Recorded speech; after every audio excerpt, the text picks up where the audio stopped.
Hello, how do again? Now, whatever your politics, I don't think any of you can deny that folks are having a rough time making ends meet at the moment. In many ways, Barnsley folk are robust. They don't let things get them down. But recently, it's got a bit worse, and many of us have, to reverse a joke, too much week left at the end of the money. And not enough to feed the kids and yourself. The only answer? Food banks. But for some of us, the humiliation of being seen to go there is a feeling of shame. But now, it doesn't have to be like that.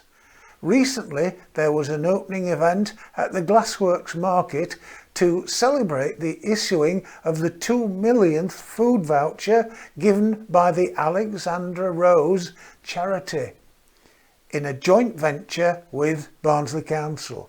Yes, I know it's a charity, but you can visit some local shops and sort of pay for it. Confused? Well, let's try to make it clearer, shall we? After the opening event, I talked to Jonathan Pauling, who's Chief Executive of the Alexandra Rose Charity, and asked him where the idea of the voucher scheme came from. We had a visit from a guy from the United States of America in 2012 who came over to the UK to talk about what he was doing over in the US, and it was a voucher scheme to help people on low incomes to access fresh fruit and veg from their local markets to give to their families. And surprisingly enough, by way of a roundabout, as it were, you're helping local traders as well, aren't you? That's it. It's two-pronged sort of outcomes, if you like. One is families have better health and well-being because they're accessing more healthy fruit and veg, but we're putting money back into the local healthy food economy. And in the end, if the food economy here, the local market like Barnsley, doesn't survive, then we've lost a really important bit of access to healthy food in the local community. So we need these traders to survive and thrive because in the end, they're public health workers. They're delivering the public health benefits that we need as a society. So we need these traders to survive and thrive. Any reason why it's just fruit and veg? Well, all of the indicators are that the main thing that we're lacking in our diets is fruit and veg. So it's fibre and it's the nutrients that you get from fruit and veg, which is missing on a massive scale from people's diets in the UK at the moment. So that's where we're focusing our attention. Of course, there's lots of other healthy food that people could be accessing, but the key ones are fruit and veg, and I think that's a no-brainer. And, it's healthy. How are people taking to this way of shopping? Well, I think it's going really well. It's interesting. Some people have shopped in markets before.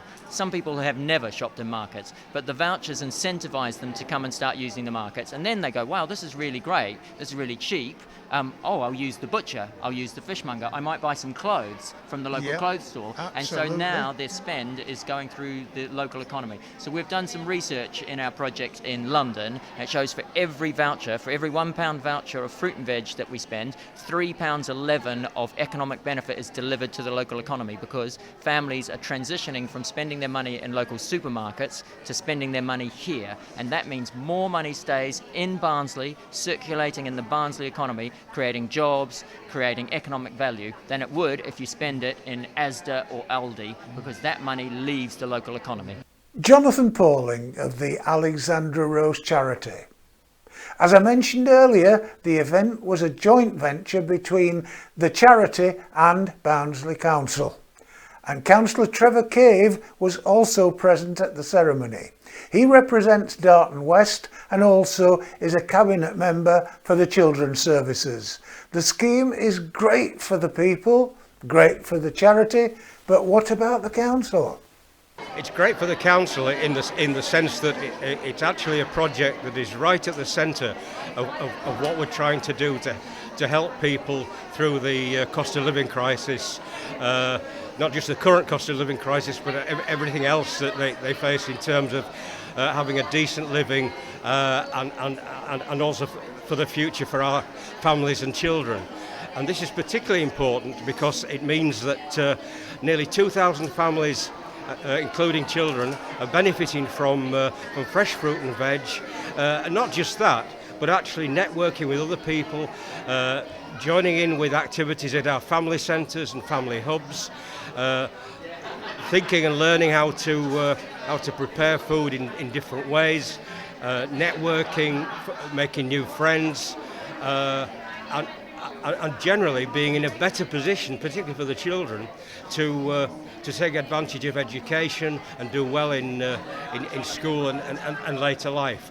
In terms of the actual initiative around food, clearly this itself, I think you heard earlier that during COVID, that this scheme of vouchers actually kept market traders going. You can see from that the benefit to the local economy is tremendous.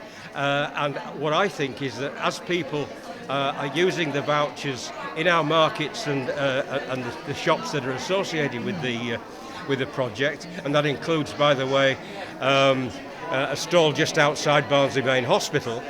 But while they're doing that, they're also finding other value for money opportunities as well. So everything is a good news story for the local economy in Barnsley. I'm a bit of an cumby chance as far as Barnsley is concerned, but I know the Barnsley people reasonably well, and I know that the work ethic is very, very strong in them. And yet we don't seem to attract so much. Do you think this will be the start of people coming in with ideas? Well, actually, we do attract lots of investment in Barnsley. Barnsley is a place of possibilities. It's a place that businesses choose to locate to. We've created some really impressive jobs, numbers of jobs, quality jobs. And we can only prosper as a community if we continue to do that. That doesn't just mean persuading employers to invest in Barnsley and its surrounding towns and areas, but also getting the rest of the infrastructure that's necessary to go with that. So Barnsley Council is forward-looking, forward-thinking, and you can see from the regeneration of the town centre that it can be done.